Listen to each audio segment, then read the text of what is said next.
merci à vous.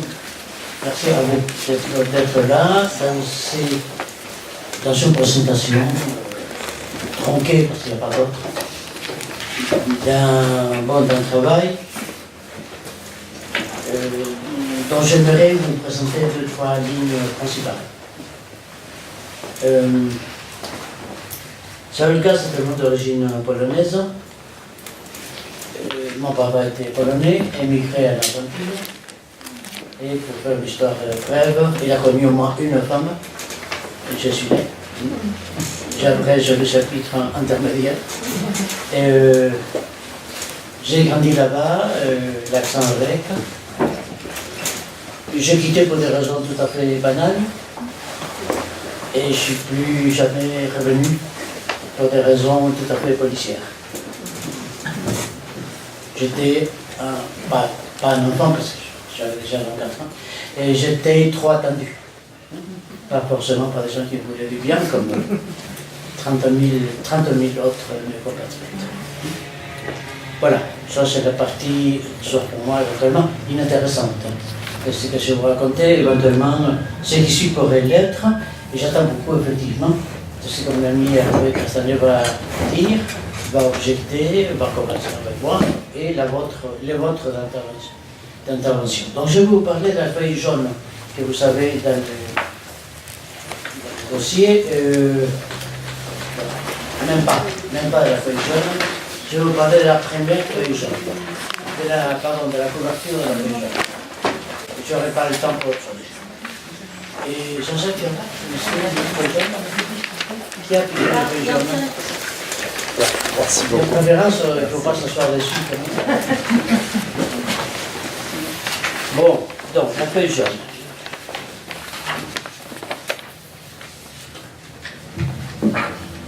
Il y a un titre, vous me direz, si ça n'entend pas, je prends le micro, mais... Bon, il y a un titre, Affaires sociales, question intime. C'est le titre de l'ouvrage, comme tout ouvrage en titre. C'est le titre, c'est le thème, c'est le fil rouge. C'est le thème parce que c'est affaires sociales, virgule, question intime, c'est ça le titre. Et la virgule fait partie du titre.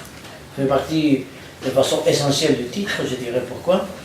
Affaires sociales, virgule, question intime, je le parcours, je le présente dans l'introduction, mot d'emploi je l'appelle, dans l'introduction, et après c'est décliné sur la forme de chapitre. Les chapitres en question, vous l'avez en page centrale. Après, comme chacun a un passé, mon passé est universitaire, personne n'est parfait. Donc là, vous avez une fiche de lecture, comme je faisais jadis pour mes chers étudiants. Une fiche de lecture qui a un parcours des chapitres. Et avec le titre, quelques éléments d'analyse et enfin la thèse principale. Les mauvais étudiants, ça permet à un mauvais étudiant de ne pas lire et recopier le texte. Nous l'avons pratiqué aussi, bien sûr. Mais disons, d'une certaine manière de présenter cette recherche, c'est dire que c'est une affaire de virgule. C'est-à-dire comment on lit la virgule, affaires sociales, question intime. Première lecture, en français, mais aussi dans d'autres langues, en anglais c'est pareil, en espagnol aussi, la virgule sépare deux continents, deux entités, chacune avec ses disciplines ad hoc. Les affaires sociales sont évidemment traitées par les sciences sociales, sciences politiques. Les questions intimes sont aussi évidemment traitées par la psychologie, la psychanalyse, la psychiatrie. Sur un plan théorique, sur un plan plus pratique, les affaires sociales sont menées par des politiques, par exemple, par des militants syndicaux, militants politiques. Les questions intimes, c'est travail dans l'intimité d'un cabinet, par exemple. C'est très rangé. C'est une lecture possible, cartésienne, en termes universitaires, et cartésienne. Bon, c'est pas celle que je vous propose. Mais bon, il faut y parvenir un peu. Pourquoi ce n'est pas... Si vous lisez la virgule entre questions, affaires sociales et questions intimes, vous le lisez comme un séparateur, en termes logiques. Si vous le lisez comme un séparateur, donc vous tombez sur l'idée hyper connue. Il n'y a aucun psychologue qui ignore qu'il y a du contexte familial et social, que le patient ne tombe pas du ciel, que ce que le patient amène d'individuel et d'intime n'est pas déconnecté de l'histoire sociale. Tout ça, c'est très généralement codifié sur l'appellation contexte. Contexte social, contexte familial, contexte, ça dépend de la langue, on peut appeler aussi environnement. Idem pour les sociologues. Bon, à moins que ce soit vraiment très rudimentaire, il y en a quand même, mais pas tous quand même. Et c'est bien que dans les histoires de classe, y compris histoire de classe, comme nous disons en sociologie, il y a des hommes et des femmes, ou les deux en même temps aussi. Il y a des orientations sexuelles, il y a des névroses, il y a des psychoses, et que Freud et Marx, mais je le fais souvent. On peut se demander même si c'est un lapsus. Probablement c'est une interprétation. Et que, bon, pour penser la société contemporaine, qu'on soit ou pas d'accord avec lui, Marx est essentiel, mais bon, ce qui est heureusement tombé à l'eau et bien noyé, c'est l'idée que Marx a tout dit, tout expliqué, etc. Une certaine foi est tombée à l'eau. Mais donc on sait qu'il y a des mecs, des nanas, c'est plus concret, vous voyez, c'est plus charnel, c'est plus... Il n'y a pas des groupes révolutionnaires dévoués à la cause, sans jeu de séduction, divers. Donc, et tout ça, disons, je vous dis, à moins d'être sociologue rudimentaire ou psychologue rudimentaire, on sait que ça existe, hein, quelque chose qui dépasse notre discipline, qui est généralement pensé sur la catégorie surtout contexte. C'est le contexte social qui veut s'exercer. Ouais, bon, ça va, pour les étudiants de première année, ça peut aller, les premiers examens. Parce que le contexte fait que la représentation devient animiste. Oui. Le contexte fait que je quitte l'Argentine pour le contexte convaincre. Pourquoi on fonctionne avec cette idée de contexte dans laquelle nous avons été, surtout en France, et cartésiens parmi tous, souvent, pas toujours, et nous avons tous été élevés là-dedans. Dans quoi? Dans l'idée qu'on ne peut pas tout savoir, ce qui est absolument irréfutable, et que Marx n'a pas tout dit, dans mon lapsus, Freud non plus, et que donc il faut mobiliser les conditions sociales, mais pour préserver pour chacun ce qui est essentiel, hein, c'est-à-dire n'appelez pas un sociologue pour régler vos histoires conjugales, un peu mais pas trop, et idem vos histoires d'emploi, il vaut mieux un sociologue qu'un psy, même si c'est hyper schématique ce que je raconte là. Mais c'est pourquoi? C'est pour dire que les sciences sociales humaines, qui sont disciplines laïques, constituées contre toute religion, tout, ça vaut pour la psychanalyse aussi, en même temps ils sont hantés, les sciences sociales humaines, hantés c'est le mot, hein, pour les fantasmes persistants, sont hantés par l'idée de la cause première, qui était au commencement. La vieille question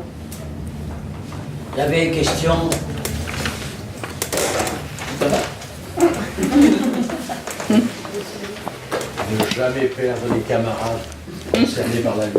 Ah, ça, non, elle est bien, j'ai pensé à lui.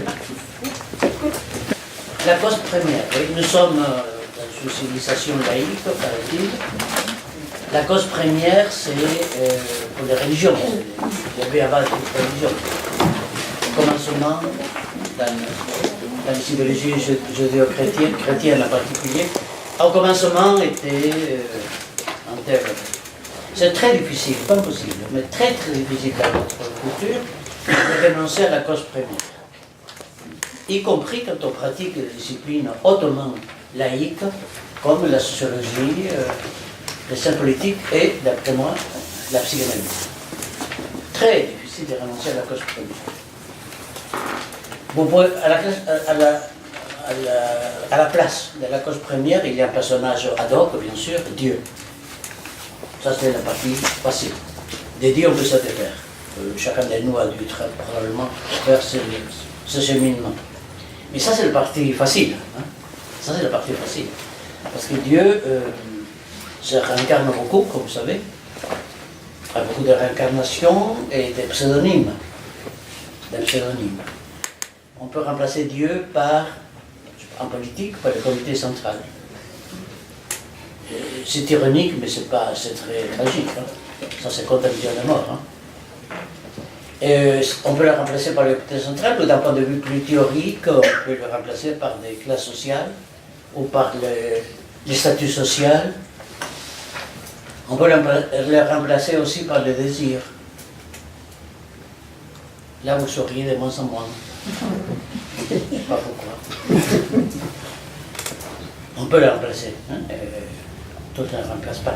Ce sont des exemples pour montrer que l'explication théologique, tu rappelais à midi, l'explication théologique, c'est-à-dire au commencement était ceci ou cela, et l'explication par la cause première. Oui, la cause première, il est très difficile, mais vraiment difficile de se défaire. Mais il faut un travail psy important, un travail théorique très important. Peut-être je suis un peu lent, mais ça m'a coûté des années. Et des collègues bien plus diplômés et intelligents que moi ne sont jamais arrivés. C'était ma grande satisfaction narcissique. C'est difficile de faire de la divinité, de la cause première. De la cause première. Il est fort probable, statistiquement probable, que ça revienne dans nos échanges après. Hein, et chaque fois que je présente ça, bon, je ne sais pas laquelle, aujourd'hui c'est la 15e, je crois, présentation. Chaque fois que je présente cet ouvrage, effectivement, il y a malentendu féroce. C'est, mais quelle est pour vous la cause première? Et je parle des causes premières. Je parle en termes de processus, pas en termes de déclencheur unique. Très facile à dire et très difficile à entendre quand on est, comme nous sommes tous, croyants. Sans pour autant s'habiller ad hoc, sans fréquenter l'église, la synagogue et autres lieux folkloriques. Et nous le sommes tous. Ce qui diffère, c'est la dose. Bon. Donc, au lieu, si on peut dire, au lieu de contexte et des causes premières, je préfère parler des conditions sociales, conditions subjectives. Ce qui permet un petit pas de côté, donc ça permet de ne pas trop tomber dans l'idée qu'il faudrait chercher, c'est la faute à qui? Soit Voltaire, soit président Mao, soit... Conditions sociales. Des terminologies, pour moi, probablement provisoires. Mais je ne sais pas si j'aurai le temps existentiel de voir la suite. Sont des séparations provisoires. Oui, comme pour une copie d'examen, on peut mieux faire. Il est probable qu'on puisse faire mieux que ça. C'est pas donné, mais bon.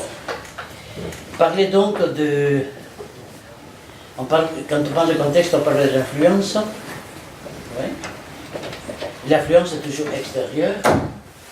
Il pleut, je sors dans la rue, quand je vois qu'il pleut, je me l'impermets après. Et avec quoi je ne suis pas mouillé. Je peux éviter l'influence extérieure, je ne peux pas sortir de moi, de chez moi, etc.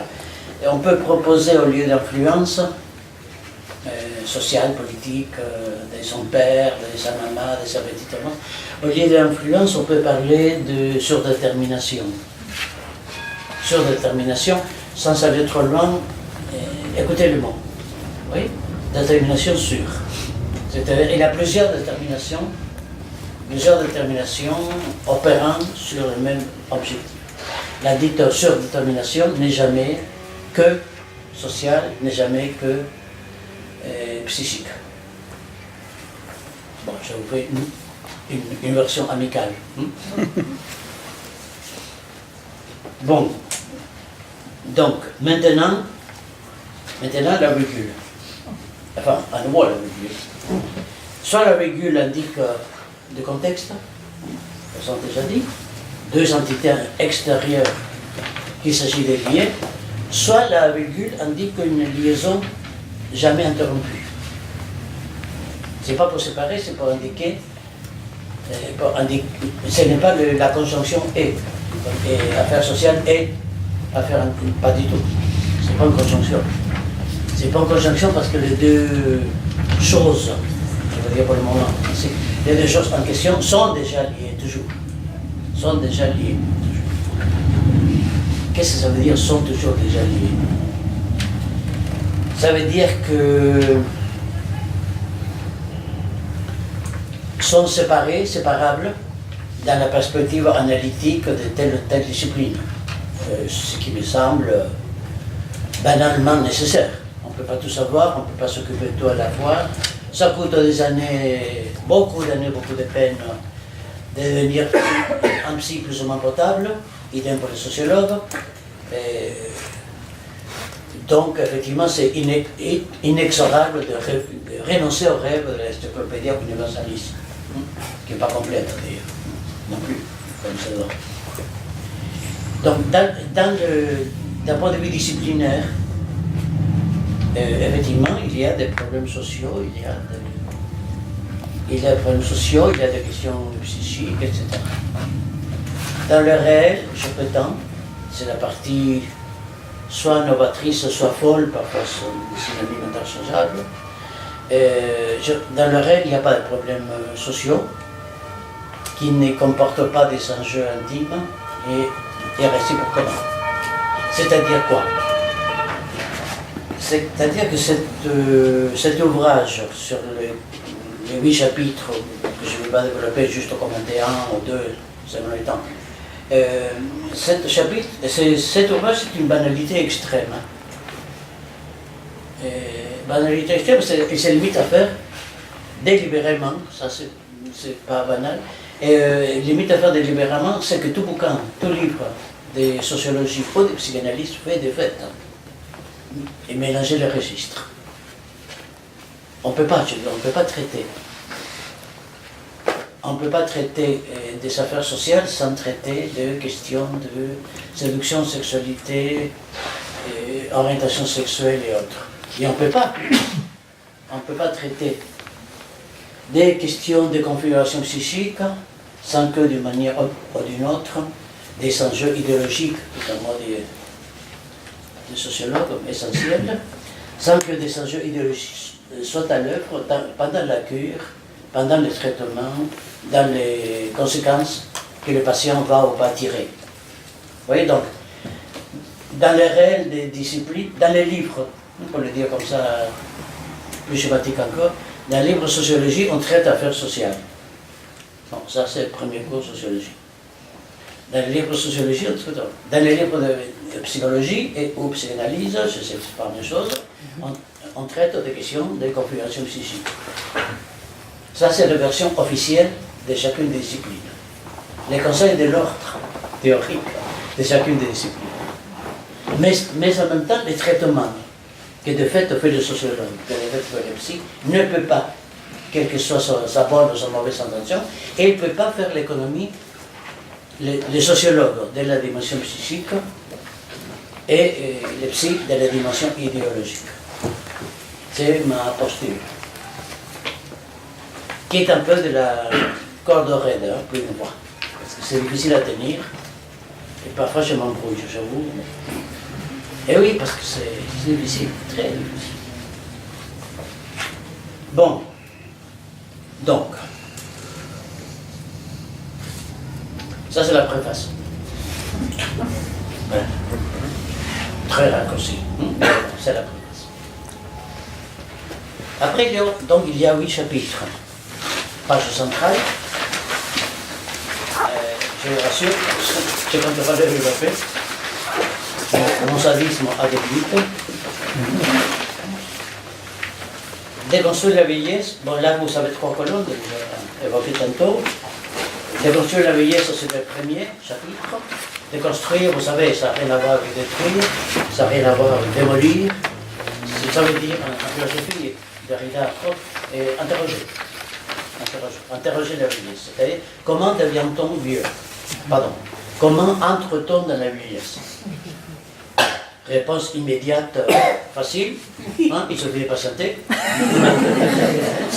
C'est une réponse possible. L'autre, c'est un peu plus complexe. On dit, mais ce sont des personnes âgées. Obsédé textuel comme je suis, entre autres. Personnes âgées, oui. À partir de la naissance, non? De chacun de nous. On est toujours plus âgé que. On peut s'arranger, dire personnes relativement plus âgées que d'autres. Ça fait une expression un peu longuette. Oui, mais on disait avec Hervé, venant vers ici, d'avoir trouvé, il a eu la même expérience, avoir trouvé plus d'une fois des étudiants largement plus jeunes que moi, mais vraiment, il fallait savoir qu'ils étaient plus jeunes, qu'ils étaient chronologiquement plus jeunes. Sportif, beau gosse et tout, hein, mais quelle vieillesse ancestrale.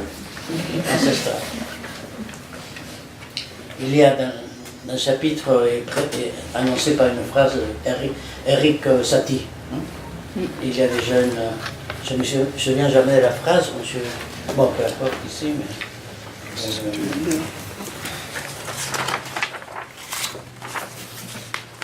c'est la gouvernement, on n'est pas connaître par cœur ce qu'on a écrit. Certains jeunes sont bien vieux pour leur âge. Certains jeunes sont. Donc j'essaie de travailler la différence entre vieillissement et vieillesse. La différence entre grand âge, par rapport à un bébé, c'est un grand âge, mais sinon, non, c'est un âge. C'est un âge. Et les bébés ont déjà 9 mois, hein, quand même. Et statistiquement. Hein. C'est beaucoup, quand même. 9 mois, on sait ce qui peut arriver. Et parfois, il arrive des choses définitives, terribles même. Hein. Donc, j'essaie de faire la différence entre vieillissement, personne âgée, et par ailleurs, vieillissement. Avec l'idée suivante, avec l'hypothèse suivante, la vieillesse est une des manières, le mot-clé c'est une, donc il y a d'autres. Une des manières de penser le vieillissement et de se sentir vieillir. Une des manières.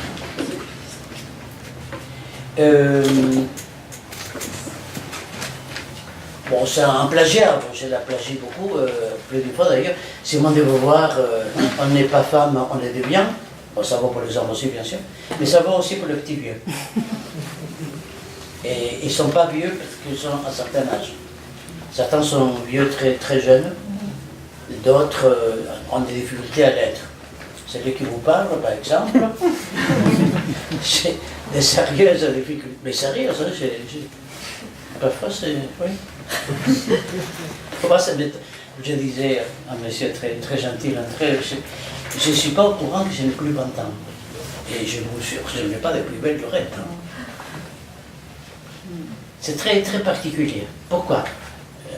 En disant de côté l'anecdote personnelle, juste l'illustration, c'est pour dire que la vieillesse est une manière de penser et de se sentir quand on a un certain âge. Une des manières, pas la seule.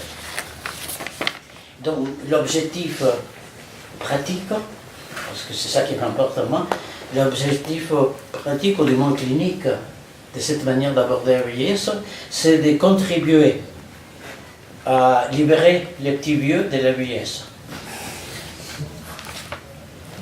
Oui, et pas pour en faire éternel, là c'est un autre chapitre que je n'ai pas écrit encore, pas pour en faire des gens éternels, mais c'est pour dire que la vieillesse est une idéologie, c'est l'ancien disciple Althusser qui parle, c'est une idéologie. Il faudrait il vous faudrait, vous, une patience infinie et moi beaucoup de temps, comme nous n'avons ni l'un ni l'autre. Je le passe rapidement, mais une idéologie n'est pas un méchant discours pour faire du mal aux gens, pas forcément en tout cas. Une idéologie, c'est une représentation du réel.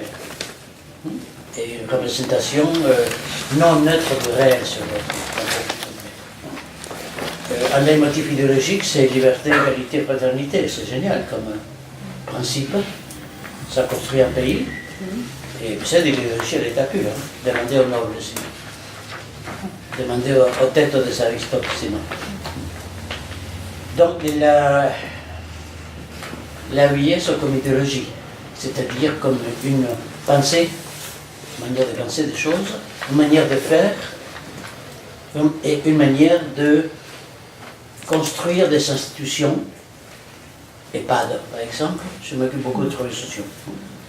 EHPAD ou d'autres institutions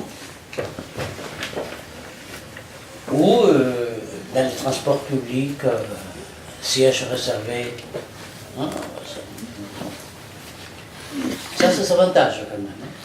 Ça, c'est difficile de. C'est pas facile de résister. Ça, c'est des avantages. Ça doit vous renvoyer des expériences éventuellement. Il y a des inconvénients, mais bon. Il arrive plus d'une fois dans des EHPAD et après j'arrête. Des EHPAD, les gens qui travaillent là, sont émerveillés, pas forcément moralement touchés, mais émerveillés des amours, des amourettes entre un petit vieux et un petit vieil, qui demandent de dormir ensemble, enfin dans la même chambre. C'est étonnant, non? Bon, on me paye pour pas l'idiot, ce que je fais très bien. Et non, ah oui, pourquoi hein? Oui, parce que la sexualité à cet âge, j'ai appris des psys à dire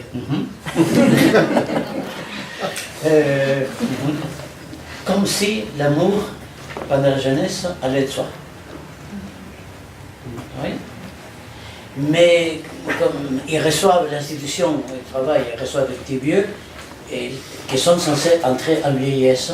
Et une des composantes de la figure appelée vieillesse, du personnage, ce n'est pas des personnes, hein, mais c'est encore des sujets. Les personnages appelés vieillesse sont des êtres asexués ou transsexuels, asexuels plutôt, mieux en français, et sont asexuels et aussi apolitiques. Ça ne s'intéresse plus. Bon, on trouve des petits vieux comme ça, hein, bien sûr. On trouve beaucoup de jeunes comme ça. Hein. beaucoup de jeunes. Donc, c'est pas si intellectuel que ça, oui, cette libération. Aider, c'est pas moi tous ceux qui vont faire ça, aider les petits vieux à se libérer de la vieillesse. Un peu. Point de suspension. Jusqu'à quand? Il y a un contrôleur de l'heure? Dans un quart d'heure. Ah, ça va? Ah, t'es gentil. Non, je n'ai pas la tort, mais c'est très bien. Bon, un mot sur les victimes. Une question presque innocente. Tous des victimes. Par les temps qui courent, il y a beaucoup de victimes. Il serait presque plus court de faire la liste de ceux qui ne sont pas victimes, au moins potentiels. Soit des attentats, soit d'une dépression, soit de son mari, soit de son épouse, soit... La liste est à peu près infinie. Bon, pourquoi pas. Le problème, c'est que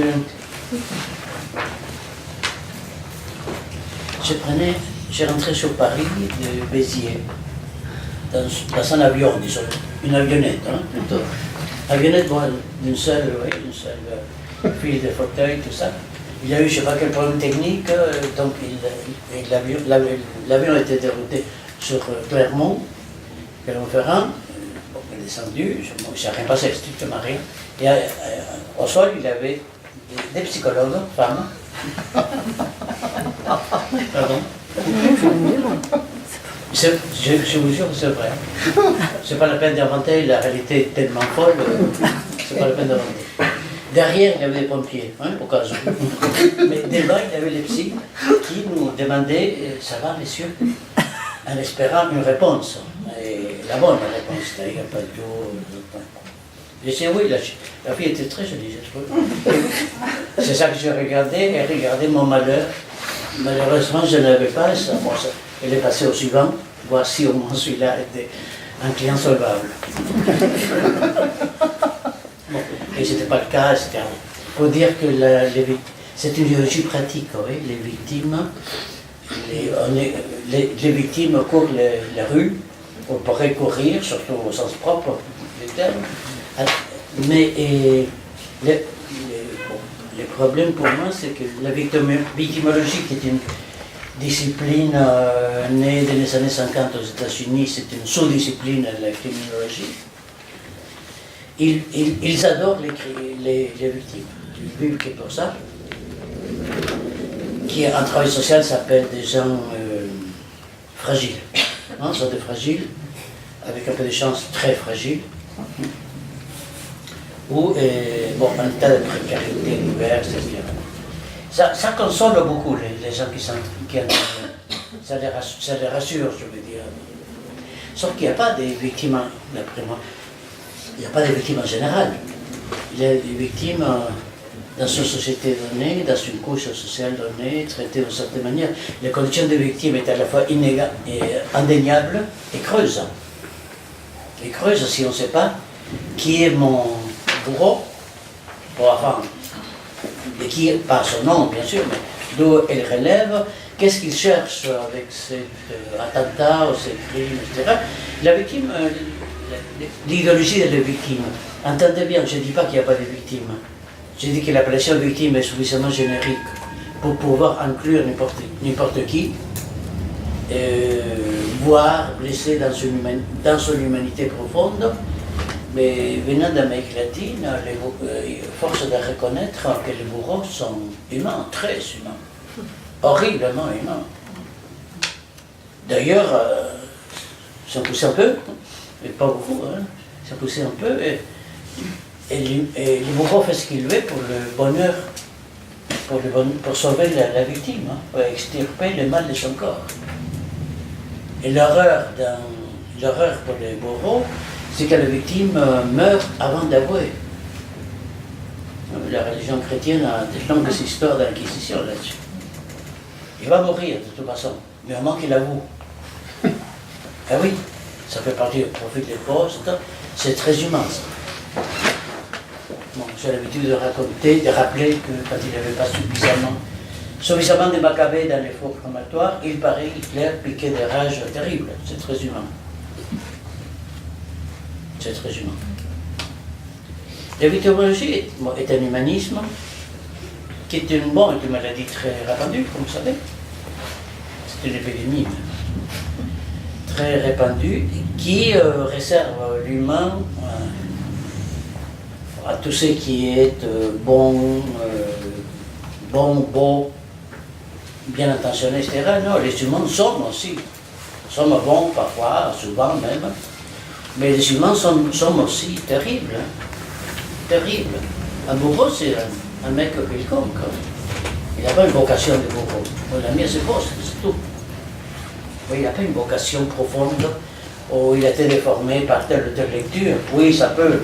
Mais le plus banal, c'est que ce soit un simple agent de la circulation qu'on a sorti de la rue. Tiens, tu frappes à cette femme. Hein? Donc il va.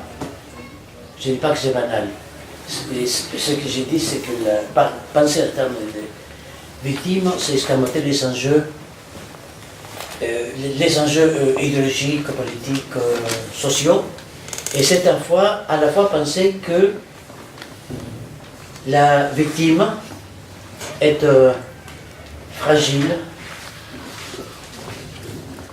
sans ressources, et or, même si la victime a 4 ans, au moins des parents terribles, pas sur le corps d'ailleurs, même s'il a 4 ans, la victime est toujours consistante. est toujours consistante. Ça vaut y compris pour les enfants. Comment survivent-ils à des parents pareils? Une des réponses, vous direz partielle, tout à fait d'accord, c'est qu'ils sont consistants. Consistants. La fragilité, je dis souvent, la fragilité est un luxe des nantis. C'est un luxe qu'on peut se permettre si on a fait un certain travail sur soi. Et on peut, mais avec l'emploi que je suppose est le vôtre, le mien, je n'ai pas au courant de certaines de ces fragilités. Je ne sais pas comment on peut l'employer. C'est-à-dire, moi, d'imaginer que les gens dont on s'occupe ont le monopole de la fragilité. Bon, c'est une idéologie morale, la victimologie. Ça fait pleurer dans les chaumières. C'est complètement inutile pour penser l'histoire réelle. Et les mecs et les nanas qui meurent tous les jours. Bon, donc dans un pas des côtés élégants comme le tango, je saute au dernier chapitre. Non, parce que effectivement, c'est pas possible, moi j'attends la fin. Et le dernier chapitre, c'est le plus philosophique, hein, dans les catégories usuelles. Non, c'est le plus pratique. Ça dépend de votre rapport à la philo. La philo, ça se pense au sol, au cabinet, au bureau, mais ça se pratique dehors, hein, sinon c'est pas la philo. Bon, et le dernier chapitre, donc, c'est objectivité indispensable, neutralité impossible. C'est toujours la même logique. Affaires sociales, virgule, question intime. Objectivité indispensable, neutralité impossible. Je serai très bref dans les 45 minutes qui me restent. Non, c'est amis. Non, sur moi, c'est moi, c'est pas. Et c'est un vieux problème de la philo, mais aussi un vieux problème des sciences sociales, un vieux problème de quiconque est amené à poser des diagnostics. C'est-à-dire quand on dit, bon, je traite tous les patients ou un travail social, je traite tous les usagers, tous les usagers de la même manière, bon, c'est une création suspectement claire, mais pas possible. Parce qu'il y a des usagers détestables, très détestables pour rester poli. Détestables pour rester poli. Et d'autres pour qui bon, on accepte tout un tas de choses, pas seulement les non-paiements des sciences, parce qu'on est quelque part lié à lui au-delà des transferts et du contre-transfert. C'est-à-dire quoi?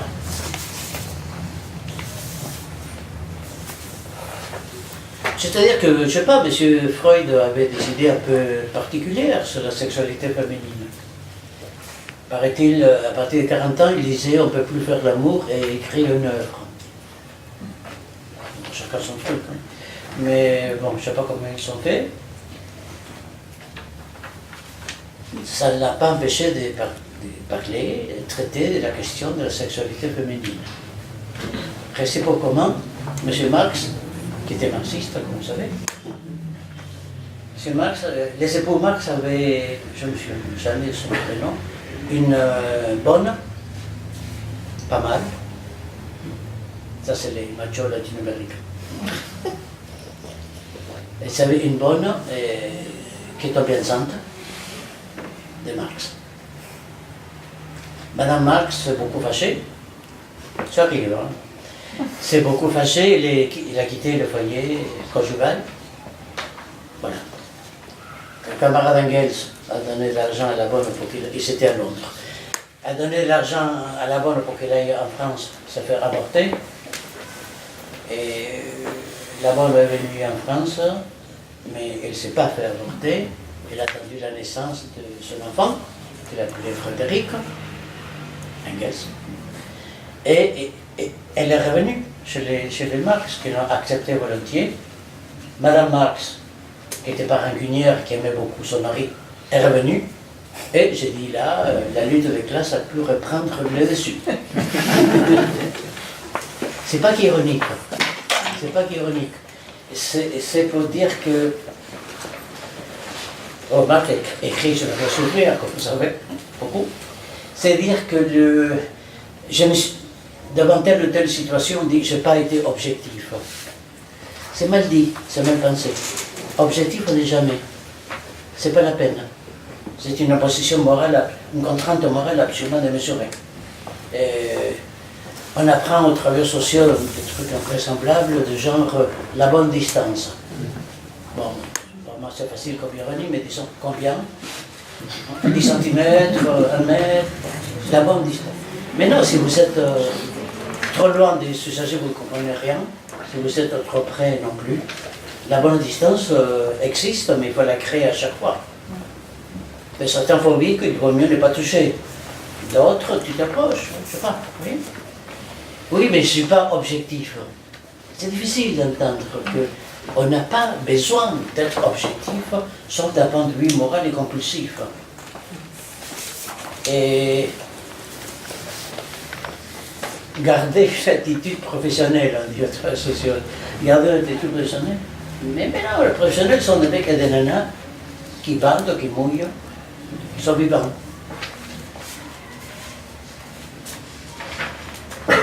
On peut leur dire, laissez votre libido au vestiaire, le matin à 9h25, que vous la retenez le soir, en repartant, c'est un peu compliqué. Donc j'ai résolu la question de la manière suivante, dernière phrase, longue mais dernière. Je n'ai pas à être objectif. Je ne suis jamais neutre, ni affectivement, ni psychiquement, ni idéologiquement. Je traite tous mes patients, tous mes usagers de la même manière. C'est faux, c'est pas possible. Tout au plus, je peux dire. Je traite tous les gens de la même manière. En tout cas, c'est de ça dont je suis au courant. Mais je ne suis pas au courant qu'il y a des gens qui se filent, en travail social, ça s'appelle patate chaude, que je file aux collègues. Tiens, je te passe un tel, tu voudrais bien t'en occuper. C'est un cas pour toi. Traduction en français, c'est pas pour moi. Ça se comprend. Bon, ça se discute aussi, mais donc, neutre, c'est pas la peine. C'est pas la peine. Et en revanche, la question, c'est celle de l'objectivité du diagnostic que je pose. C'est autre chose. Oui, la question du diagnostic, c'est-à-dire la pertinence, jusqu'à preuve du contraire, la pertinence du diagnostic que je pose. Bon, là, je vous ai raconté juste la préface du chapitre, parce que c'est compliqué, complexe. Ensuite, il faut dire, la neutralité est impossible, mais en même temps, certaines non-neutralités facilitent la production de l'objectivité et d'autres l'empêchent. C'est pas chacune de son côté. C'est l'obsédé de la liaison. Donc c'est pas ici l'objectivité et puis ma vie privée. Non, ça rejaillit. Ça rejaillit parce que vous savez, tel patient ou tel usager, la séance se termine à 5h, vous rentrez chez vous et à minuit, il est dans votre lit, le type ou le nana. Comme je veux dire, comme ponction, comme persécution éventuellement. Donc, vous voyez, c'est un jeu difficile entre objectivité toujours possible et neutralité jamais possible. Et la question pour moi, c'est comment ça joue au cas par cas. Faire de l'analyse pratique, c'est montrer comment une non-neutralité affective et idéologique est à l'œuvre et comment l'analyse que je produis, grâce ou malgré cette neutralité, est objective, c'est-à-dire dit ce que les choses sont, vient se mêler à s'est greffé à notre problème, que je veux dire très superficiellement, très rapide, donc je veux dire, et la question de l'objectivité en matière humaine. Mais comment comment un diagnostic peut-il être objectif? Je sais pas, c'est la même question pour les pommes, hein? Dans la physique, j'entends. Un jour, il y aura un chercheur américain qui va faire un sondage, dans un grand pays, il va toujours avoir un chercheur qui va faire un test auprès des pommes pour leur demander qu'est-ce qu'ils pensent de Newton et la loi de la pesanteur. Bon, il va y avoir des pommes qui vont dire oh, si c'est la loi, je tombe. Ce sont des pommes en arche, vers le centre de la Terre. J'espère. Il y a d'autres pommes qui vont faire quelques jours, qui vont jouer un peu, mais on sait bien que tôt ou tard ils vont y passer. Et puis les pommes rouges. Les pommes rouges qui disent ah, je ne tombe pas, mais tombe. Ça c'est l'objectivité rapidement racontée. C'est-à-dire, je suis d'accord, je ne suis pas d'accord, c'est un détail purement subjectif. Quand le psy dit à son patient, après je caricature presque, quand il dit à son patient, bon, en cherchant des femmes plutôt âgées, c'est peut-être un patient qui a 20 ans, et c'est plutôt quelqu'un d'autre que vous cherchez, pas plus, hein, peut-être quelqu'un d'autre que vous cherchez, le type qui s'énerve particulièrement, si vous continuez comme ça, j'ai l'impression que vous ne m'écoutez pas. Quand je voudrais vous parler de ma mère, je vous parlerai, là je parle de femmes. Hein. Si vous continuez comme ça, je ne viens plus. Et là, excédé, ça va même. Hein, claque la porte, ne paye pas la séance, etc. Et puis ça va. Bon. Le psy est au patient, ce que Newton est à la pomme. D'où la phrase bien connue, bien fait pour sa pomme. En plus de l'ironie. L'ironie est, parfois, surtout, très éclairante. Je ne suis pas d'accord. La pomme rouge n'était pas d'accord, les patients non plus. Mais en principe, jusqu'à l'analyse didactique en tout cas, en principe, le diagnostic ou l'hypothèse, en tout cas, l'hypothèse est objective. Et là, vous savez, la question ultime, éthique ultime, soit on dit que dans le domaine des choses humaines, on va dire ça, sociale, psychique, soit on dit l'objectivité est possible, pas garantie, possible, mais c'est la même chose pour la physique, elle est possible, elle n'est pas garantie. Soit vous dites elle est possible, soit vous dites ça relève de l'indicible, de la relation entre un tel et un tel, en quel cas vous êtes en train de dire que ce que vous faites c'est de la magie. De la magie savante, plus ou moins lacanisée, mais de la magie. Et heureusement, on peut imaginer que la psychanalyse n'est pas ça. Donc, toute la question, celle du statut de l'objectivité dans cette société, dans le domaine social, humain, etc. Je sais que c'est compliqué. C'est pas non, c'est complexe, c'est pas. Il faut du temps. C'est un problème, le temps. Une obsession incurable. Comment venir à bout? Bon, Hervé, qu'est-ce que tu as à dire?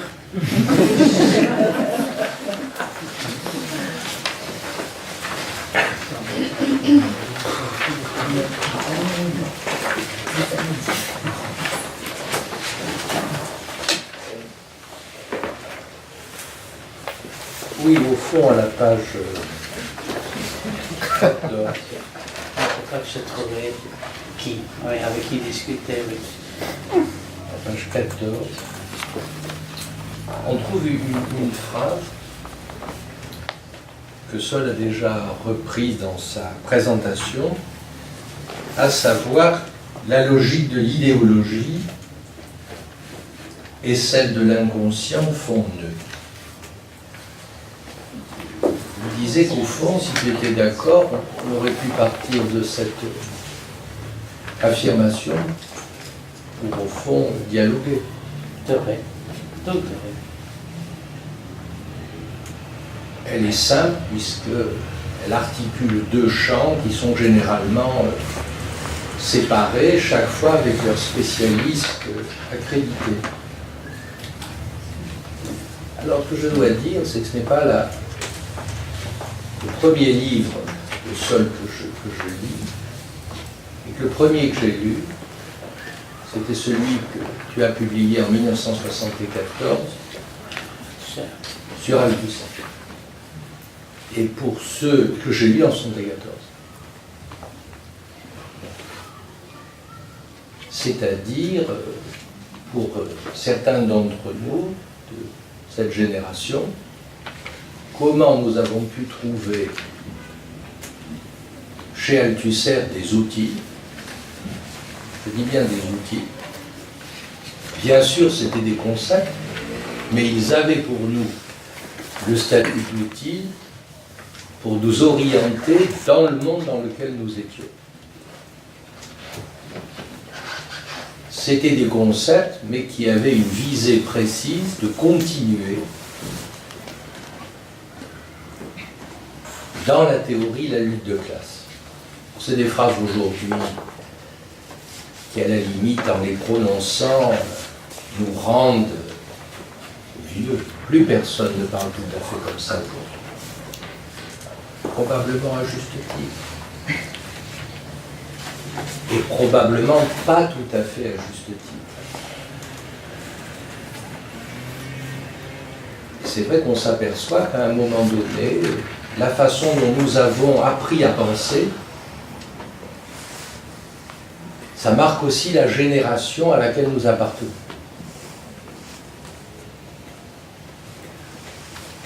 Apprendre à penser. C'est-à-dire arriver à produire une pensée qui puisse, au moment même où elle s'élaborait, avoir des effets qui excédaient le champ de la pensée.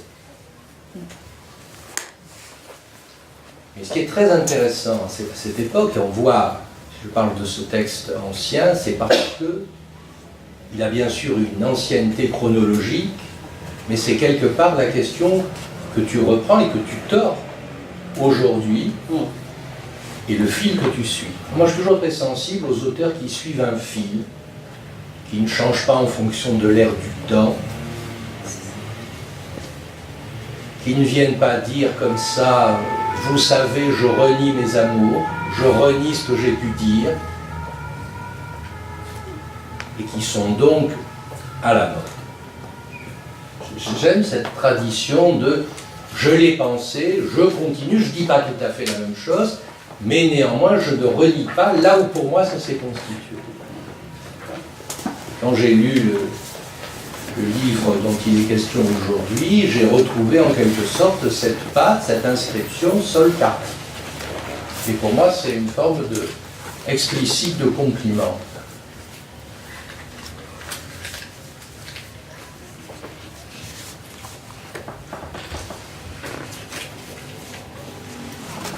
Il faut être une crapule intellectuelle comme Michel Onfray pour changer dans les temps, dans les moments, en fonction du temps qui passe, de l'ère médiatique. C'est un terme aussi qui date. Aujourd'hui, il n'est pas de bon ton de dire crapule. Par exemple, la France Culture, c'est le mot que je ne peux pas dire, je l'ai compris. Un de mes amis est intervenu, il a dit des mots de ce type, il s'est fait reprendre, etc. Je sais comment il faut faire maintenant à France Culture. Enfin, mais ici, pas encore France Culture, peut dire ces phrases-là. Et au fond, vous voyez ces phrases-là qui paraissent dures, qui paraissent peut-être insupportables à certains, prétentieuses, autoritaires, phalliques. C'est au fond là où nous avons été formés, c'est-à-dire que le concept, c'était une façon de continuer la lutte et de ne pas transiger sur sa présence, ouvrant au débat. Quelqu'un peut dire mais non, mais pas du tout, mais vous n'avez pas saisi, etc. Et je crois que si j'ai pris ces deux termes, d'idéologie, qu'un terme aujourd'hui peut employer, ou alors simplement au niveau de l'histoire, on vous dit que ça date du 18e, etc. Je crois que c'est très utile au contraire de reprendre le concept d'idéologie et de voir que, entre autres, il a eu chez Althusser une fonction essentielle pour voir que ce n'était pas simplement un concept abstrait, mais qu'il y avait des appareils idéologiques d'État, comme l'on disait alors, qui justement ont des appareillages sociaux à produire de l'idéologie et à faire que chacun, pris dans ce bain idéologique, n'en sortait pas indemne. Moi, c'est ça qui m'intéressait, comme je pense à un certain nombre de notre génération, c'est qu'être baigné dans le bain, en quelque sorte, de l'idéologie, ça ne laissait pas indemne ceux qui s'y trouvaient. Et même, Althusser avait produit un terme qui était d'être interpellé avant même sa naissance à une place assignée par l'idéologie elle-même. Et que ce moment même, que je résume, que je caricature presque, ou en quelque sorte, une subjectivité, j'emploie ce terme, peut-être un peu trop classique, mais pas une subjectivité pouvait avoir affaire au social, eh bien c'était un enjeu parce qu'elle avait affaire au social presque alors que l'appareil idéologique d'État pouvait être objectalisé, je ne vais pas dire objectif, mais objectalisé au dehors. Là, ce qui intéressait Althusser, c'était l'opération par laquelle ça produisait des sujets idéologisés avec pour conséquence aliénés. Donc c'était vraiment formidable parce que ça nous a appris à lire. Je n'ai jamais fait par exemple de psychologie, je ne suis pas psychologue, parce que justement, en quelque sorte, ce qu'on pouvait apprendre chez Althusser, ça n'a eu, et ça n'a toujours, aucune place pour penser dans la psychologie, qui me semble être le lieu de la non-pensée, de la débilisation. Entre autres. Et donc, on se retrouve avec des enjeux qui essayent de nouer autrement. C'est pour ça que j'étais très sensible à la question de ta virgule, en ce qui relèverait des affaires sociales, avec une sorte de collectivisation, c'est une conception, j'allais dire empirique, là. Et puis ce qui fait le plus intime de chacun. Mais dès que vous mettez une virgule, c'est ce que je voulais te dire, dès qu'on met une virgule, les termes eux-mêmes, parce qu'ils sont pris en tension, perdent en quelque sorte de leur évidence empirique. On parle d'un ministère des Affaires sociales, et tu as, à juste titre, caricaturé, mais sur le mode de l'ironie moqueuse, comment l'intime, en quelque sorte, se socialise par « mais qu'est-ce qu'il vous arrive de votre angoisse privée quand on vous dit que dans l'avion, peut-être, il y aurait pu y avoir quelque chose qui mettait en jeu votre vie ». Et comment on ouvre ? Eh bien, il me semble que si on fait jouer, non pas les deux termes, pas les deux expressions, mais la virgule elle-même. Moi, je proposerais ça. Quand vous voulez apprendre à penser, quand on peut essayer d'apprendre à penser, je m'applique d'abord la phrase à moi-même. Ne croyez pas que je pense que je sais penser. J'ai passé ma vie à me dire je ne savais pas penser. Enfin, il analyse parce qu'on est débile, quand même. L'université ne le sait pas, elle reconnaît ses enfants. Elle m'a tamponné comme elle devait. Toi aussi, elle nous a tamponné. Et on sait au plus intime de nous-mêmes la débilité dont on vient, la débilité que les signifiants par lesquels nous avons pensé notre monde, eh bien, ils nous ont caramélisés, ils nous ont comme ça figés, et que c'est le signifiant même qui nous débilise. Demandez à l'obsessionnel, il sait ce que c'est. Sa pensée, c'est son arrêt, c'est sa mort subjective et le fait que, j'emploie le terme à dessein non pas par vulgarité, qu'il a cette capacité par la rétention à faire chier tout le monde. Leurs épouses le savent.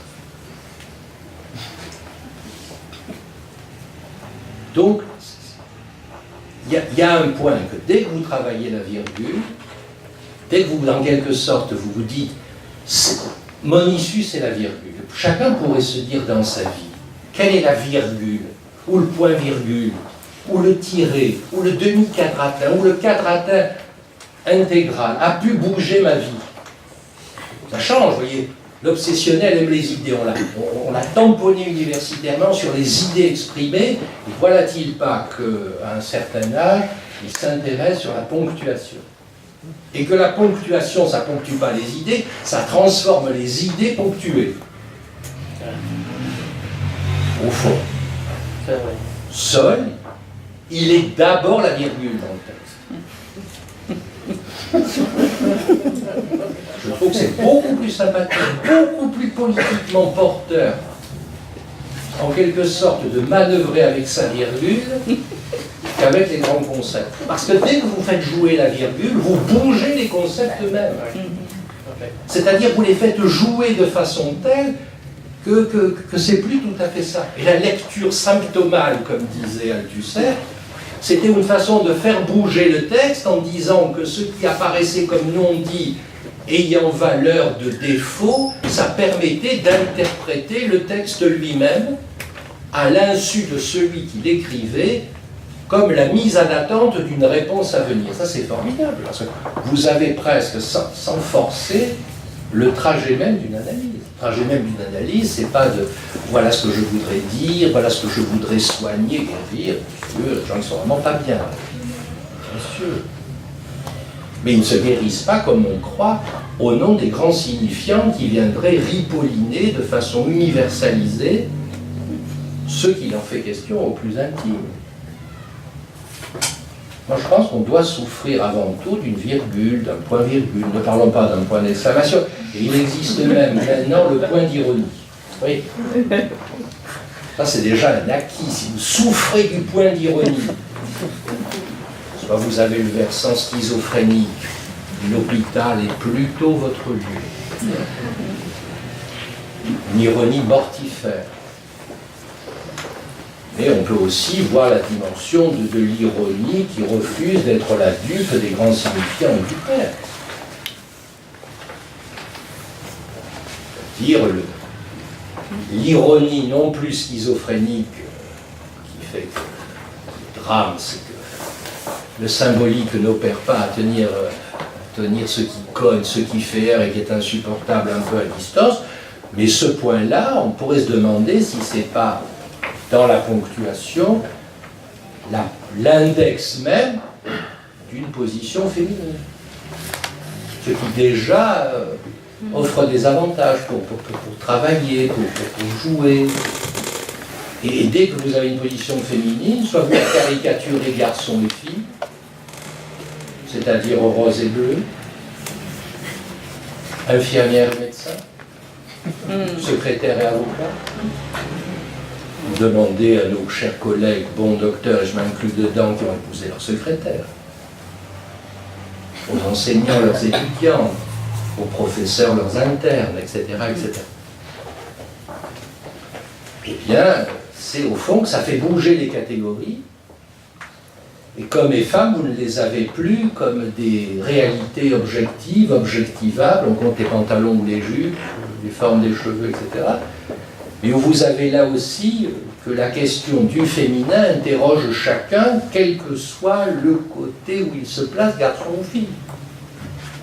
Là, il me semble qu'on a des perspectives où on peut dialoguer avec ce que tu écris, ce que tu dis avec ton style, tout à fait à respecter. Il ne s'agit pas de l'unifier.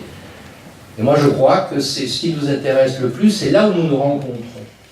Puisque là, on peut dialoguer.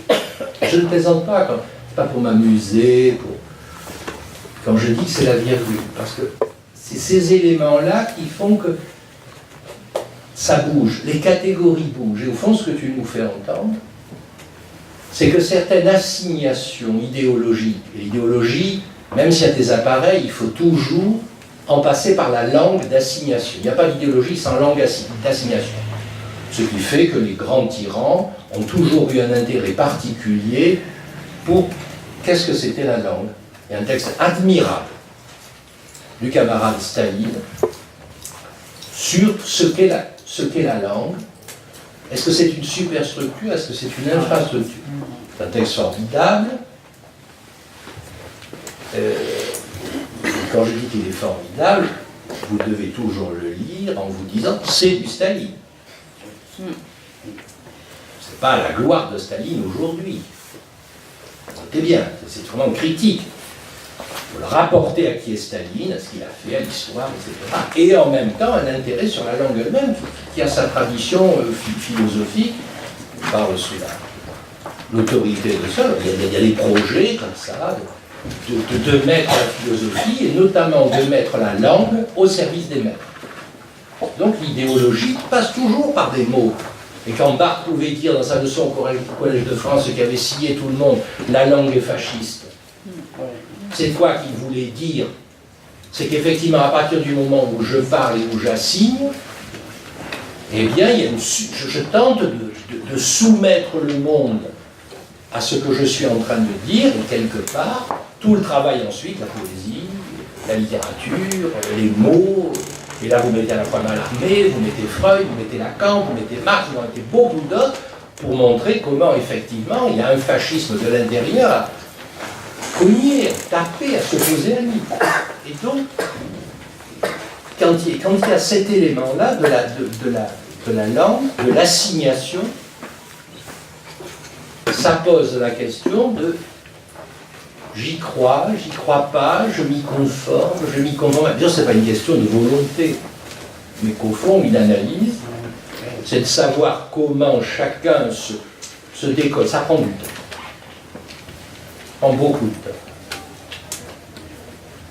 Et ça ne coûte pas, ça me met des billets de banque. Autrement, les bourgeois se moqueraient de nous et diraient « Oh, n'en parlez pas, bonne analyse, j'envoie mon valet de chambre avec l'enveloppe. »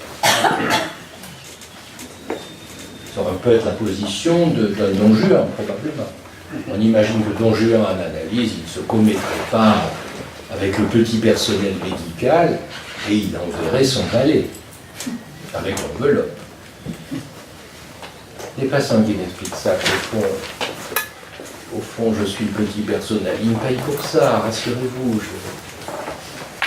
Je fais presque carpette à certains moments. Pour qu'ils puissent le dire.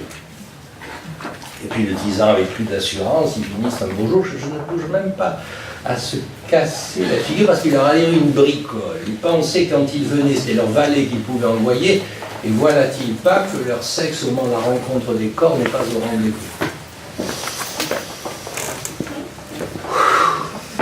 Longer un apnée.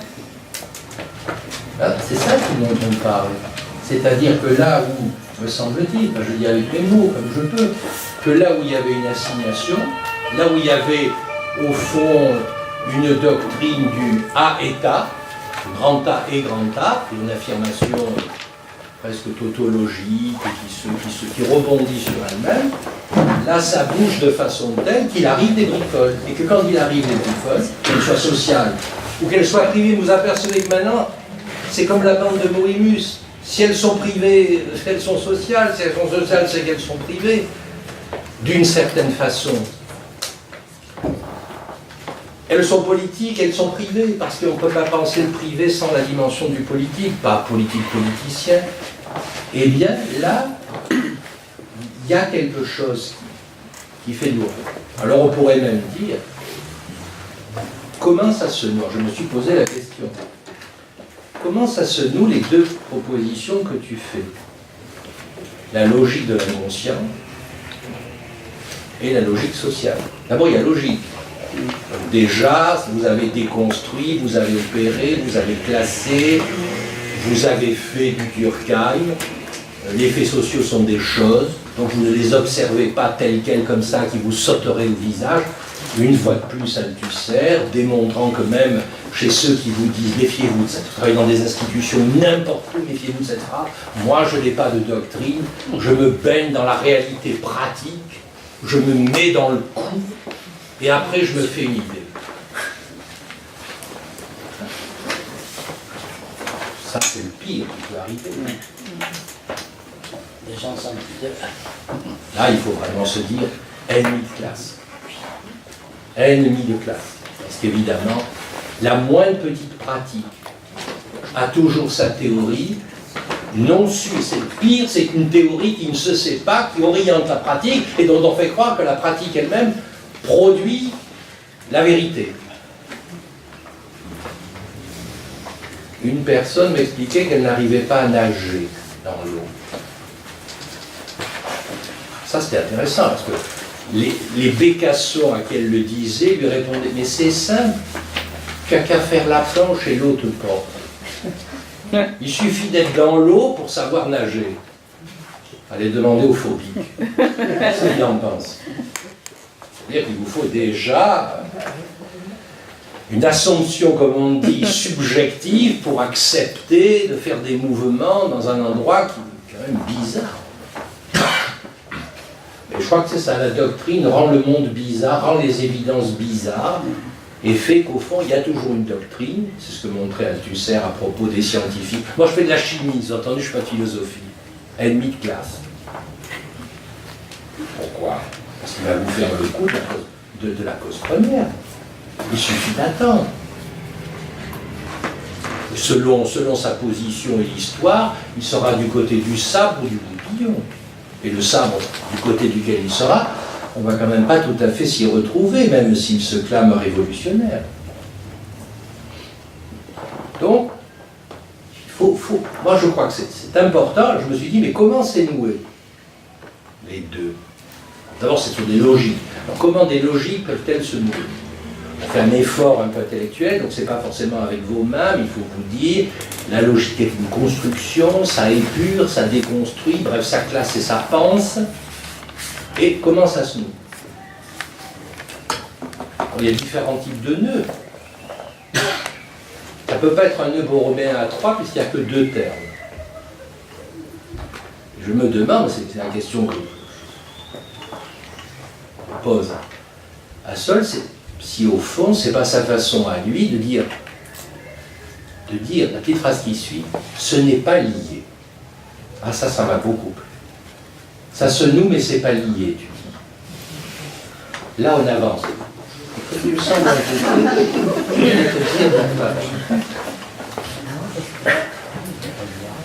la logique de l'idéologie et celle de l'inconscient font nœud. Comme on dit, vous le savez, chez Molière, 2 et 2 sont 4. On pourrait même le dire, la logique de l'idéologie et celle de l'inconscient sont nœuds. Verbe être.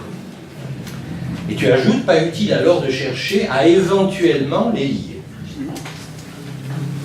Ah, c'est ça, vous avez imaginé que... C'est comme ça que je me suis expliqué la phrase. Et le livre. Je fais comme j'ai pu.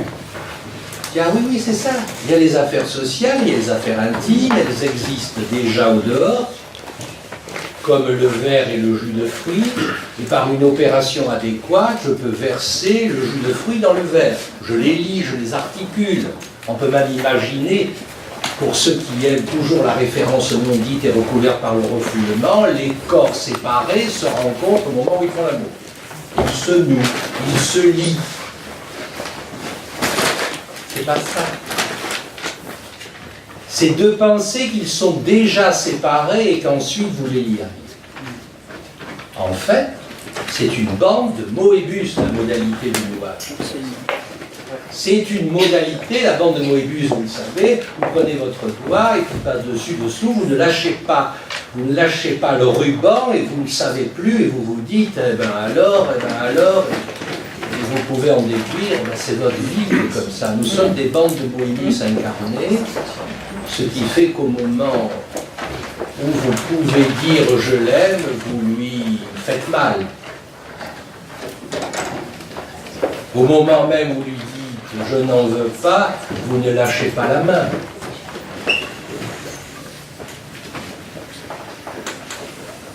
au moment même où vous dites oui, il y a un non inconscient, et quand vous dites non, il y a un oui inconscient, etc., etc.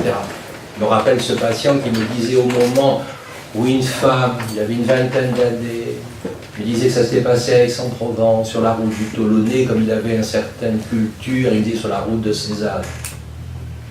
Ah, s'il avait été au moins cézannien dans ses formations de l'inconscient, il était plutôt pré-cézannien, sans le savoir. Et il me disait qu'au moment même où une femme lui disait « Puisque tu me dis ça, demande-moi alors de vivre avec toi », et qu'au moment même où il était ravi d'entendre cette phrase et qu'il allait prendre sa respiration pour lui dire oui, il lui était venu à l'esprit. Prenez-le plutôt du côté du Rousseau que de l'oedipianisation un peu débile, il était venu à la tête maman. Maman au sens de Madame de Warens chez Rousseau. Et vous voyez, c'est ça la bande de Moebius. Et qu'au fond, ce que me semble-t-il se lit par la virgule, c'est la virgule dans la bande de Moebius, par le nouage, et non pas séparé. C'est pas séparé. Mais faut-il encore qu'il y ait ce nouage-là, cette torsion, ça ouvre des perspectives, parce qu'à partir de là, ça nous oblige à nous décaler par rapport à notre débilité. Moi, je pense que penser, c'est être débile, d'une certaine façon, sauf à produire des conditions, sans cela qu'il faut être conscient, qu'il faut être althusserien, qu'il faut être plein de choses, etc., d'une certaine façon, non pas pour y adhérer, mais que la pensée, ça s'apprend, et la pensée, c'est toujours contre la pensée. C'est-à-dire qu'on pense contre sa débilité, comme mon ami Jacques-Alain Miller peut dire que Lacan pense contre Lacan. Et que même d'une certaine façon, Althusser fait jouer Marx contre Marx. Je ne sais pas ce que tu en penses, mais il fait jouer Marx contre Marx. Et quand vous faites jouer l'un contre l'autre, et que l'autre, en quelque sorte, c'est l'un, mais à un autre moment, il me semble que vous arrivez à avoir beaucoup plus de souplesse intellectuelle. Donc, apprendre à penser, dans la cure, par exemple, qui est mon champ. D'ailleurs, je suis un amateur. Je suis un amateur. Je ne prétends pas y aller autrement qu'un amateur. Amateur chez les artistes, amateur dans la chambre de théâtre, amateur chez les philosophes, amateur dans beaucoup d'endroits, amateur, peut-être dans mon champ, alors un amateur éclairé. Eh bien, c'est ça, d'affirmer ce point où je pense contre ma débilité et que c'est un livre qui nous permet de penser. C'est mon hypothèse, parce que c'est important, comme d'autres que tu as pu écrire précédemment. C'est une revalorisation de la pensée, au sens où c'est toujours une pensée qui pense contre la débilité qui se prétend être la pensée. Et dès que vous avez par exemple la bande de Moebius, amusez-vous avec elle. Elle vous livre quand même ce point énigme qui vous laisse un peu Marie à la fin de l'opération.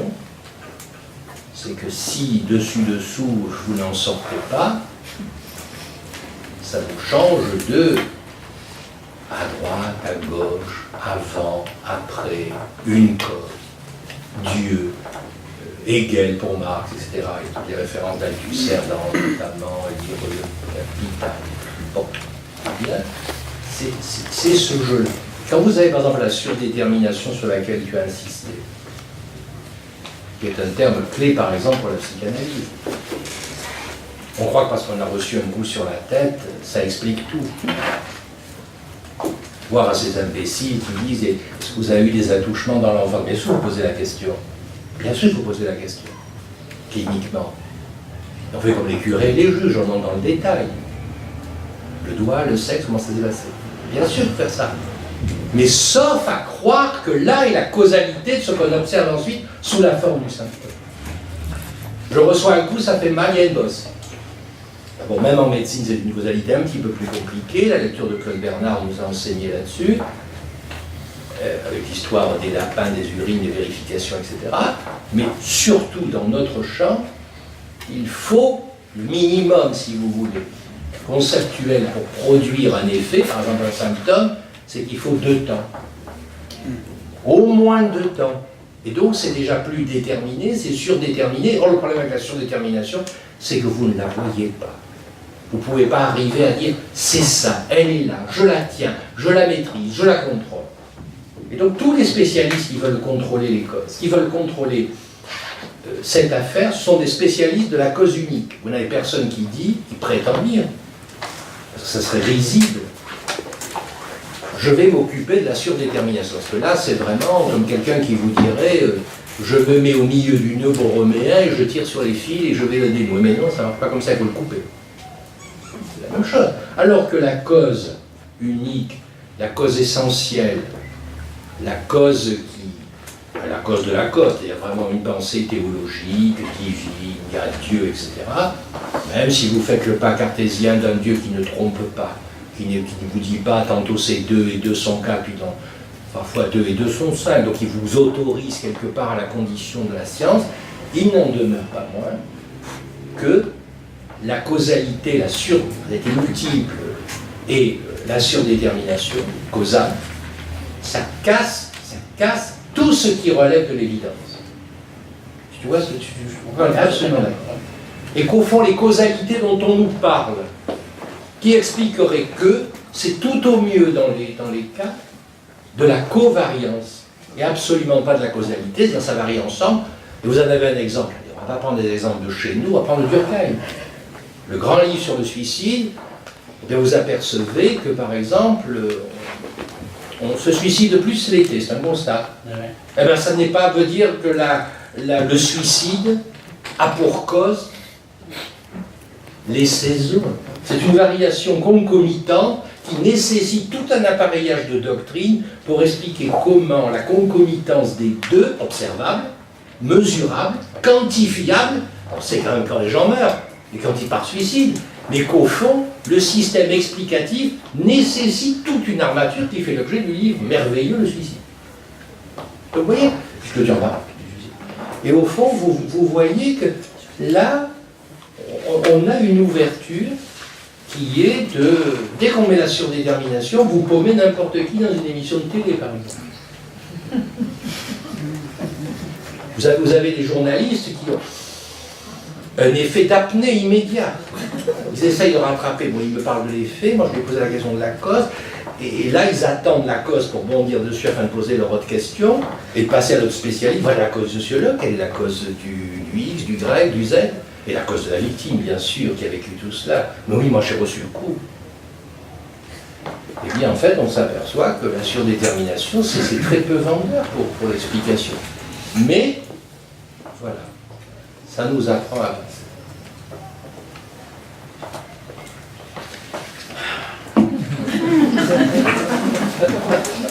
Non, c'est un compliment. Je l'ai fait. Oui. Non, c'est effectivement quand une réunion comme celle-ci se passe bien, forcément. Ça Le excelle. manque va te manquer, tu vas nous faire une pointe d'angoisse. Comment tu savais? Non, c'est effectivement c'est extrêmement riche. Je suis poli en général, mais je ne marche pas à la politesse. Je n'ai pas le temps mental pour marche. Je n'ai pas le temps mental. Et tout à fait important. Cette conversation, je porterai peu de choses à tel point, effectivement, de ce point de vue-là, très très riche, et laisser un peu de temps pour qu'on puisse généraliser le débat. Et je porterai peu de choses, sauf 4. Oui, c'est peu, hein, je peux faire bien pire. Non, 4.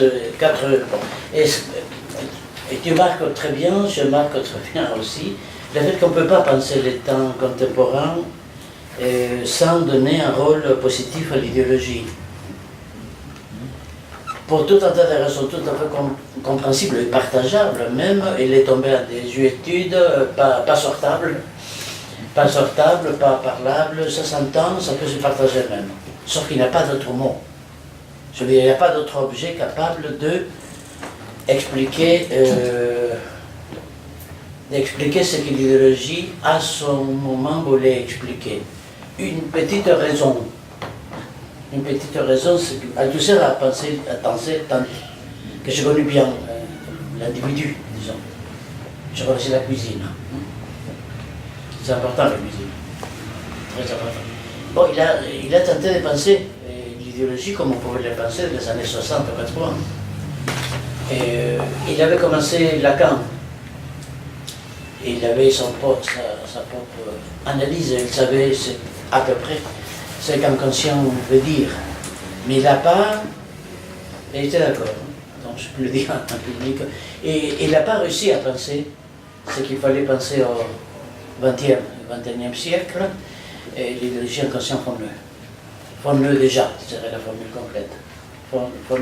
Donc c'est pour ça, comme tu dis, citant la page machin, il ne s'agit pas de les lier. C'est peine perdue, c'est déjà fait.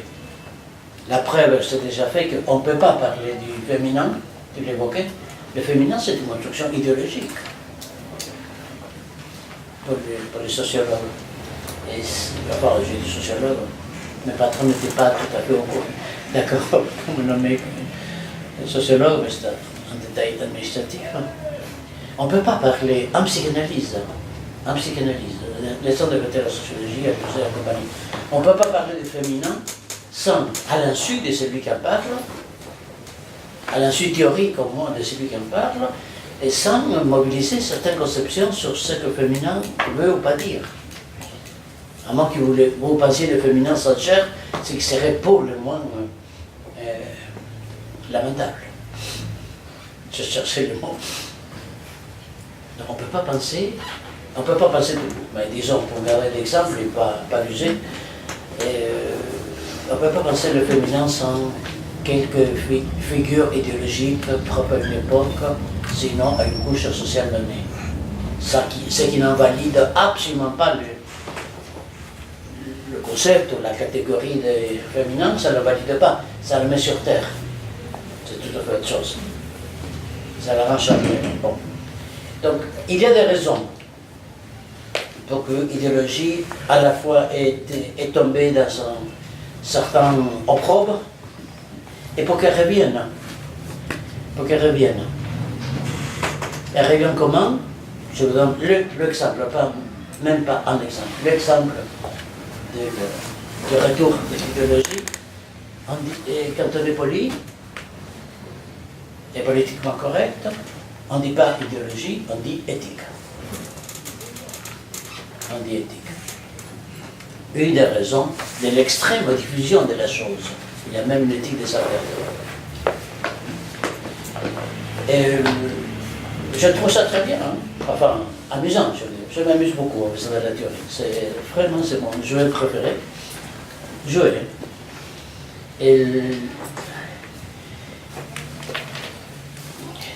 Nous avons une éthique. Pour donner un exemple facile, Le Pen ne l'a pas. Faux. À la différence de Michel Onfray, voilà, bon. À la différence de Michel Onfray, Jean-Marie a une éthique pas velléitaire, pas aléatoire. C'est un mec qui croit, et sa fille avec, je suppose, qui croit à ce qu'il dit, et qui l'affirme, qui donne sa vie pour lui. Il a le principe, ce mec.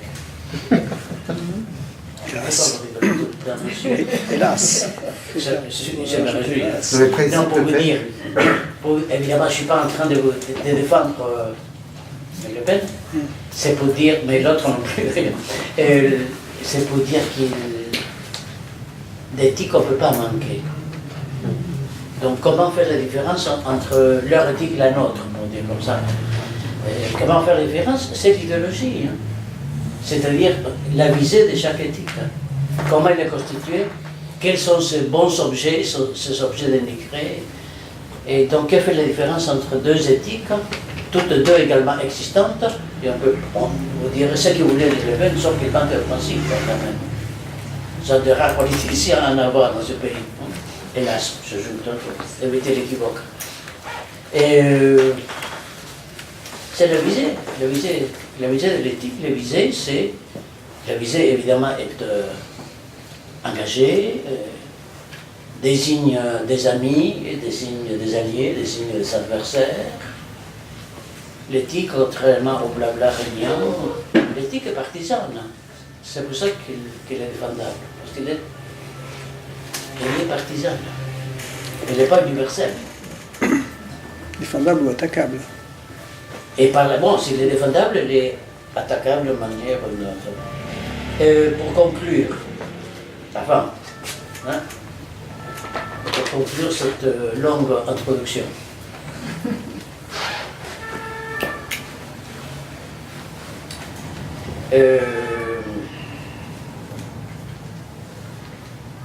toujours déjà Noé, oui, certainement. Le baronien, c'est la métaphore la plus intéressante dans la matière. Mais la question, ensuite, tout le monde l'a bien marqué, c'est comment ils sont noués, parce qu'il ne suffit pas de la déclaration, ils sont noués, on peut faire des 1000 réunions comme celle-ci, mais je suppose ni pour vous ni pour moi, c'est pas ça qui est important. C'est bien ici pour s'informer des choses, on va passer un moment agréable ensemble, et ensuite c'est comment on fait avec. Et ça c'est au cas par cas. Oui, très grossièrement, très rapidement dit, au cas par cas, c'est-à-dire ceux qui disons le travail clinique, si on entend par là, les cas par cas dans différents domaines, psy ou social ou autre. Et il faut être un peu au clair avec comment ça fonctionne. Et, cette histoire d'idéologie inconscient, dire les sujets n'est pas confronté au social. Ça c'est primitif comme oui, c'est une formulation primitive, peut mieux faire. Primitive parce que ça suppose, bon, à un moment on va sortir dans la rue, donc je me confronte au bruit de Marseille. Oui, d'accord. Mais le social, je me confronte, il n'est pas dehors, j'en suis porteur. Intimement. Les sociologues pauvres, dans leur langage un peu primitif, parlent de socialisation des gens. Et les gens sont toujours déjà socialisés. Déjà socialisés. Ils portent normes, valeurs, principes. Quelqu'un me disait, bon, tu sais, quand l'enfant va à l'école maternelle, il commence à se socialiser. Ah bon? Et avant? Non, avant il était dans sa famille. Oui, ça, je suis au courant, oui. Sauf s'il est abandonné, c'était que non, bon, il est dans sa famille. Mais qu'est-ce qu'il fait dans la famille? De quoi s'occupe la famille? C'est non, entre autres bien sûr, de sa socialisation, qui est le pauvre terme des sociologues, socialisation, pour désigner l'interpellation de l'individu en sujet. Mais ça, il faut lire certains textes pour rendre les choses un peu plus claires. Bon, qu'est-ce que vous avez à dire à votre défense? Là, tu es en train aussi d'expliciter à la fois la métaphore, l'idéologie et l'inconscient font nœud, Ouais. et le titre. C'est-à-dire, c'est pas question intime, virgule, affaire sociale, c'est affaire sociale, question intime. C'est l'idéologie et l'inconscient font nœud, c'est pas l'inconscient et l'idéologie font nœud. Je te disais une Tu fois... pourrais non, je dirais ça en passant devant l'avocat, oui. Non, j'étais recité, je ne sais pas qui, pour discuter. Je ne sais pas qui écrit, mais tu vas le savoir. Qui dit que tout au long de sa vie, on a une seule idée, qu'on décline de différentes manières. Comme Michel, aucune, c'est une exception. Elle n'est pas donnée, c'est pour ça qu'il change souvent.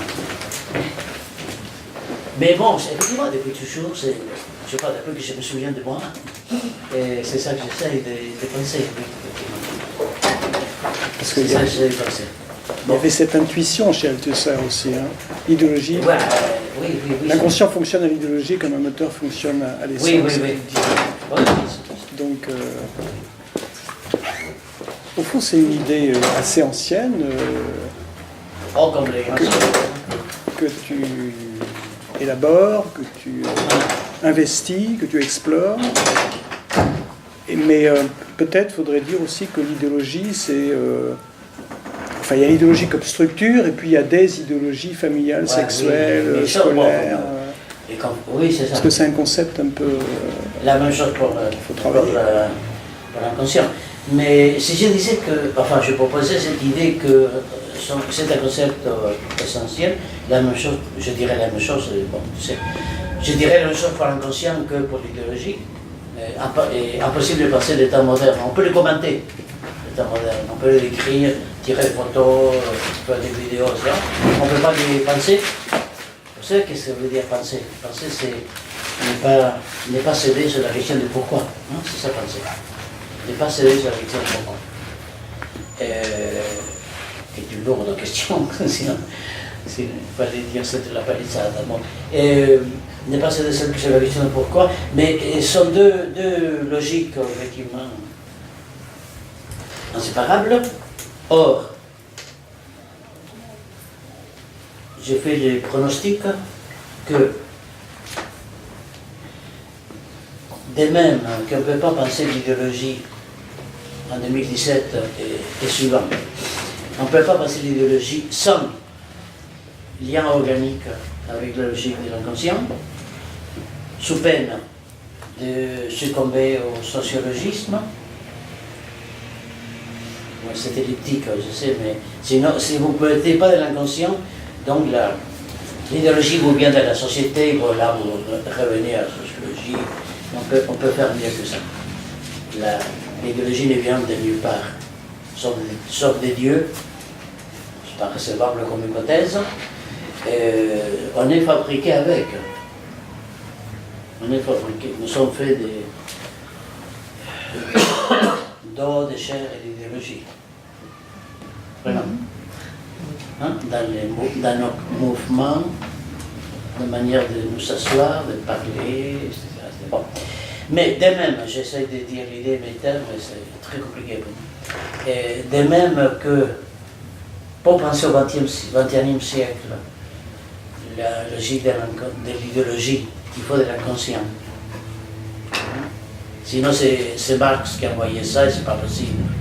Hein, c'est pas possible.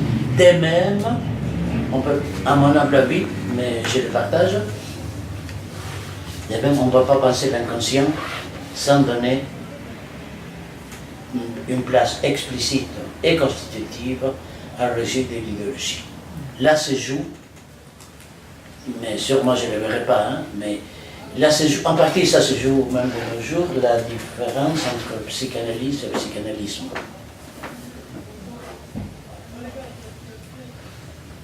Il y a un mauvais texte de Robert Castel là-dessus, un mauvais, pardon. Je l'avais dit, pas plus vieux, l'idiot. 76. Pardon? 76, 1976. Oui, 76, oui, bon, d'accord, mais là, je ne me souviens rien. Ah, c'est pas une question d'âge, c'est une question d'époque. Après, il est mort, un grand mec, hein. Conscience malheureuse. Conscience malheureuse. Bon, et donc c'est ça l'hypothèse, oui, que pour penser l'inconscient, il va falloir se réconcilier avec le concept d'idéologie. Lourde tâche. Mais sans laquelle vous aurez de plus en plus de difficultés objectives et subjectives à différencier la psychanalyse et le psychanalyse. Le psychanalyse étant la psychanalyse qui explique tout, même le reste. Dieu n'est pas loin. Lacan a dit que combien de fois dans des textes des psychanalystes, Lacan vient à la place, c'est le cas de le dire, du nom du père, du fondateur. Ce serait tout à fait signe d'ignorance de ma part de dire ça c'est la psychanalyse aujourd'hui. Non, pas du tout. Ça, ce sont certains des courants théologiques dans la psychanalyse, comme il y a eu dans le marxisme. C'est difficile de s'en défaire. C'est très difficile de s'en défaire. Le mieux qui puisse arriver dans une pénible après-midi comme celle qui nous tard. Non, je suis charmé, absolument. Et non, c'est poser question, non? Et ça veut dire ventiler la serre de conviction. Oui. C'est une tâche hygiénique et fantastique. Ventiler la serre de conviction. Moi, je n'ai jamais compris pourquoi en France le courant d'air est mal vu. Non, je suis médecin, je ne comprends pas tout. Bon. Mais le courant d'air, c'est bien, non? Ça permet de respirer. Et puis bon, messieurs. On l'a évoqué infrastructure tout à l'heure. J'aimerais y revenir parce que depuis environ 2 mois, cette radio essaye d'expliquer à la fois des phénomènes de radicalisation, ou ce qui se passe autour des femmes actuellement. Elle essaie de créer un nœud entre la psychanalyse et la sociologie. Et chaque fois, enfin, les quelques émissions que j'ai pu écouter, c'est un échec. Parce que le journaliste, la plupart du temps, ne veut pas jouer la virgule. Il veut jouer les deux C'est points. l'élément dit. Il veut jouer les deux points, il veut jouer. Il veut pas jouer la virgule et moi, en tant qu'auditeur, je suis complètement instrumentalisé, c'est-à-dire je dois prendre parti. Voilà. Oui, oui. Voilà. Mais c'est pas fait pour comprendre. Quoi. Mais ce que je veux dire par là, c'est qu'on aurait deux sujets là tout à fait intéressants sur les phénomènes de radicalisation et ce qui se passe Ouais. actuellement. Radicalisation des jeunes musulmans. Oui, voilà. Tout à fait. Pas radicalisation des écoles supérieures de commerce. Non, non, je blague pas. Non, mais c'est très sérieux. Oui, non, mais- C'est de radicalisation. Vous avez raison, vous avez raison. Voilà, et je me demandais, dans l'espace public, puisque les journalistes ont cette difficulté à jouer la virgule, Ouais. où c'est qu'on pourrait. Comment on fait? Comment on fait? Voilà, c'est juste une question comme ça, mais je ne sais pas s'il y a une réponse. Mais c'était- Qu'est-ce que vous voulez faire? Alors ce que je fais, c'est que l'autre jour j'écoutais Guillaume Erner avec Elisabeth Bileschko.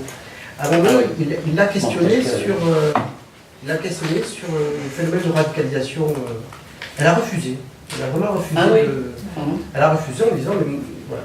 Et lui il s'est amusé. Voilà, il s'est amusé. Il est revenu je ne sais pas combien de fois à 8h15 du matin quand même. 8h15, 8h30. Et puis à un moment donné, je suis allé sur FIP. J'ai mis de la musique. Mais c'est pas. Au moins sur FIP, la virgule est un art. Au moins c'est un art. Ouais, ouais. Entre deux morceaux, c'est un art. Mais là, sur France Culture, manifestement, ils m'ont perdu. Et ça m'inquiète beaucoup. Parce que à l'époque, cette radio, elle était sur les nœuds quand même. Ah oui, c'est autre chose. Mais vous savez, vous connaissez l'adage hein, sur la culture. Moi, on en a. Oui, Hein? Plus on n'est pas là. Non, la question est trop, à la fois importante mais trop vaste. Votre audition, je veux dire. Je ne sais pas si c'est cher de dire des choses là-dessus, mais il faudrait voir au cas par cas. C'est la clinique, la règle. Il faudrait voir au cas par cas. Pourquoi Elisabeth redit qu'on n'a pas voulu s'apprêter? Et comment vous savez? Donc il est allé quand même. Vous pouvez dire non? Elle me disait, je ne peux pas, les choses se jouent dans mon cabinet et je ne peux pas répondre à des questions aussi générales, aussi, ce n'est pas universel. Alors, je ne sais pas si elle disait au cas par cas, en tout cas, elle a refusé de jouer le sociologue. En sachant que Guillaume Erner est sociologue. Oui, c'est toujours une idée bizarre de sociologue. Non, ça c'est pas un sociologue. Guillaume Erner est sociologue. Les journalistes, un sociologue. Toujours dit que moi je me suis questionné sur ça. Je me suis dit, mais comment on fait pour, nous, simples citoyens, avoir accès à cette virgule? À mon avis, La dérision, enfin je sais pas, je ne sais pas comment on fait. Hein. Ah d'accord. C'est la première réponse. La troisième c'est la bonne, c'est Hervé. La deuxième, la deuxième réponse, la dérision. La dérision. Génial la dérision. Dans le respect d'autrui, il faut enfoncer, pas le mec, le discours. Pas le mec, le discours. Pas la femme, mais le discours. Ça marche à tous les coups. Je le pratique abondamment. Donc j'ai très peu d'amis, certes. Mais c'est génial. Sinon, qu'est-ce que vous pouvez faire? Les convertir à quoi? Qu'ils vous écoutent, son boulot n'est pas écouté. C'est d'éviter des débilités. Oui.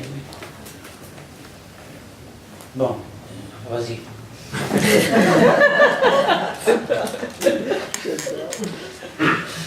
C'est une phrase bien sûr d'humour, mais on peut demander si nous ne sommes pas prêts à créer la section marseillaise de la société secrète des Amis de la Virgule.